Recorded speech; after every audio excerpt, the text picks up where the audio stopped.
So, I am almost recovered. Somebody sent me a letter, a note, an email saying, how are you? Do you have a hangover? I got that this morning and I just wrote back to him saying, I feel terrible. I didn't have a hangover, I was just doing too much, really. Anyway, I'm feeling a lot better now, and so I thought I'd just get one of my ideas for videos out of the way. And it's sort of appropriate because the past few days has been an outpouring of British solidarity, really. It's been a time when the British didn't feel embarrassed about showing patriotism or waving flags. The British are terribly reticent about waving flags, you know, it's not like in America. And then for very good reason, you see, we don't have flags. We have a royal family. You can't wave those so easily. They wave to you, you know. But you see what I mean? The sort of flag waving is considered a little bit crude, I suppose you'd put it. Anyway, but this was one time when we could wave the flag and not feel crude or overly enthusiastic. And it was a time when all Britons were together. There was a street party. Some of my son's friends, they were having a street party, and it was a load of Jamaicans and Indians in the street party, and it was great. You know, people thought it was only, you know, white working class. No. This was a time when we all came together with one notable exception. Now, some of you might not know about a film called The Lady of Heaven. But somebody in The Guardian drew the short straw on that one. I can imagine them saying, well, look here, Phil. What's his name? Phil Hode. Hode or Hood? Hode. Look here, Phil. We've got to write about this film. You're nominated. And Phil went to his typewriter, or computer rather, with a certain amount of trepidation. Because, you see, The Lady of Heaven is a somewhat controversial film. I have to tell you about the person who wrote this work of art. And it was a chap called, well, so far as I remember, Yasser Habib. Let's see if I can... Yeah, there, Sheikh Al-Habib, actually. And he is a Shia cleric. Actually, he has got on the bad side of the Shia. Now, hang on. The Shia is the sect most predominant in Iran. But, you see, the east side of Saudi Arabia, or Arabia generally, has a lot of Shia communities there as well, because it's just on the other side of the Persian Gulf, so that's quite obvious. And I believe that the Iranian government has been making nice with the communities on the Horn of Africa, trying to bring them to the Shia cause. Why is this important? Well, you see, the beginning of Islam was somewhat of an upheaval, let's put it that way. After Muhammad died, there was a power struggle. And the struggle was between Abu Bakr, who was Muhammad's deputy, and I think was he Aisha's father? Do you know? I don't remember it. Anyway, Abu Bakr and Ali, who was Muhammad's nephew and married to Muhammad's daughter Fatima. Now, there were the religion split into two factions. One said we should follow whoever is the strongest, and we're going to follow Abu Bakr because he's the deputy, the military commander, all the rest of it. And the others said, no, we should follow the bloodline. It should go down through the bloodline. So we're going to follow Ali.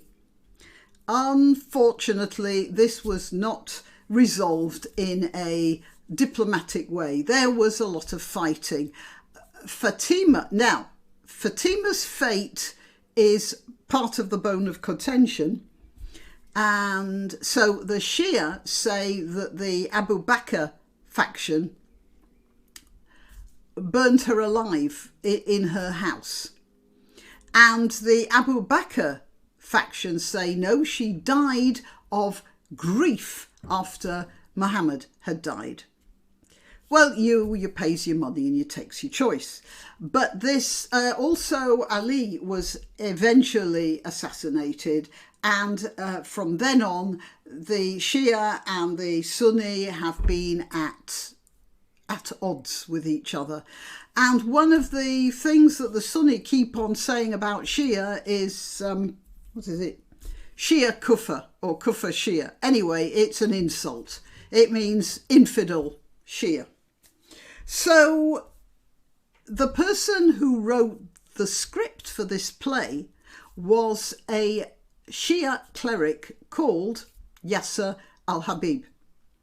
And he had to actually run from wherever he was based because he was a little bit too extreme even for the Iranian clerics, the Shia establishment. And he ended up in Britain because Britain is the sort of place where somebody like him could take over a church and form an institute of Shia learning. Now, if you go online and see what Sheikh al-Habib says, I studied Islam, early Islamic history at Manchester University, and it was mostly the Sunni side of the story, the Sunni side of the street. Well, anyway, it was the Sunni story that I got mostly, and I heard about the Shia as a sort of sideways sect. That's just the way it was taught to me. I had no idea what the Shia thought of Aisha, for instance, Muhammad's child bride. The things that cleric says about Aisha, I was flabbergasted. Anyway, you see, what has happened in Shia Islam is they have taken, instead of venerating Aisha, who is much venerated in the Sunni tradition, they venerate Fatima, and she's become the Madonna figure. And according to Shia, Aisha was of somewhat questionable morality. Okay, so the story that Sheikh al-Habib told was from the Shia perspective, and apparently it ends with, or it doesn't end, but it shows Fatima dying by being burnt as the Sunni section set fire to her house. So, but these are both Muslim sects. You'd think they could sort of reach an accommodation. No. If the Sunnis hate the Western morality, they hate the Shia morality even more. And, well, so much for religious tolerance. So this Phil Hode had to write about this film, which was produced in Britain, or by a British team, and as much as I haven't seen the film, so I can't comment on it, but I have seen the trailer, and it appears the actors are all speaking with British accents, except now it's been done very cleverly. So far as I can tell, it sounds like a very clever idea, because, you know, there's a prohibition against showing these saints and founders of Islam. So in the Shia tradition, there's a little more pictorial latitude. In Sunni, it's absolutely forbidden. But the way Sheikh Habib got round this, telling the story, he started off the story with an orphan in war-torn Iraq being told about Fatima by an old woman who'd taken this little boy under her wing, and she was telling him these stories to soothe his soul, to remind him that there was a higher purpose, that there's a religious end to all of this, that he could take comfort in the arms of Fatima, I think, even though she's in heaven now. And so what they did, as far as I can make out, they had a live action story in Iraq. And then what happened in history is done digitally. So you can say that no humans are depicting these characters. That's rather clever, because that's part of history. It's a dream. It's a representation.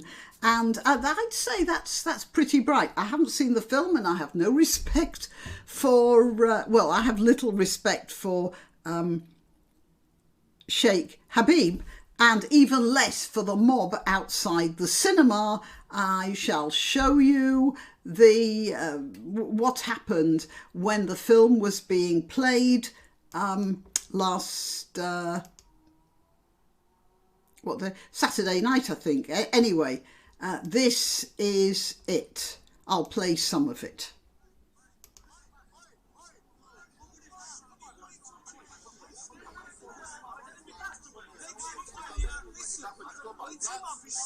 Now leave it. Come on. Can you hear me okay? Yes. I'm the manager of the cinema. I'm confirming that we've cancelled this film. We will not be showing it again. Thank you.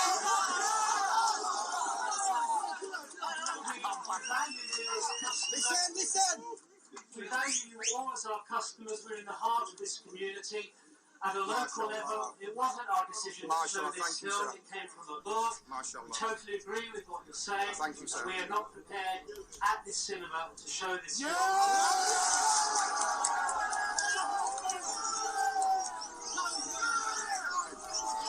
So that poor cinema manager who had this crowd, and just look at them, this crowd outside his cinema, just look at that.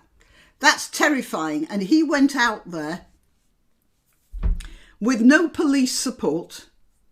Now, if you notice, I did mention how the police cleared all those protesters out of the way of the marching bands and the horse parade during the Jubilee. They can do it, but these guys, they just leave. And that poor cinema manager was out there on his own. Well, I would like to say he was a very brave man, but what he was saying was, it's all right, it's okay, we're not going to do anything, we're not going to say anything, we're going to follow the Sunni line, we're not going to show this, go away, you've won. Welcome to multicultural Britain, everybody. I'm quite upset about that. If they want to show the film, then they should show the film. If that's what they've been entrusted to do by whoever runs the cinema, then they should be showing the film. And those guys, look, they shouldn't be watching films like that anyway. Why are they stopping other people from watching it?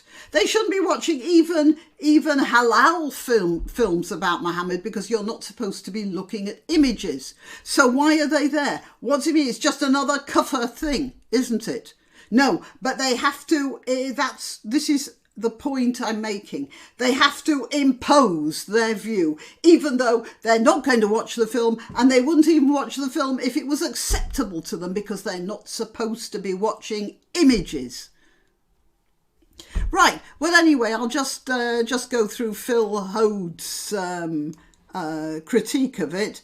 The British-made epic earns a significant accolade. It's the first film to put the face of the Prophet Muhammad on screen. No single actor is credited with playing him, and that's because there is no single actor actually on screen. Or any of the other holy figures in his entourage. And as a nervous initial disclaimer points out, their faces, often shown in dazzling sunbursts, are computer generated. Presumably this is enough to placate Islam's prohibition on visual representation of the Prophet, but this is a Shia-aligned film that is evidently a little more lenient on the issue.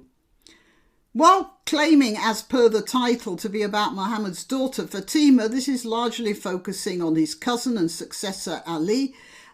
Director Eli King and writer Sheikh Al-Habib attempt to give the Islam origin story a contemporary parallel. It has a framing sequence in which Laith, a young boy from Mosul, is orphaned when his mother is executed by Islamic State soldiers. You see, Islamic State, Sunni, that for teaching him a blasphemous song.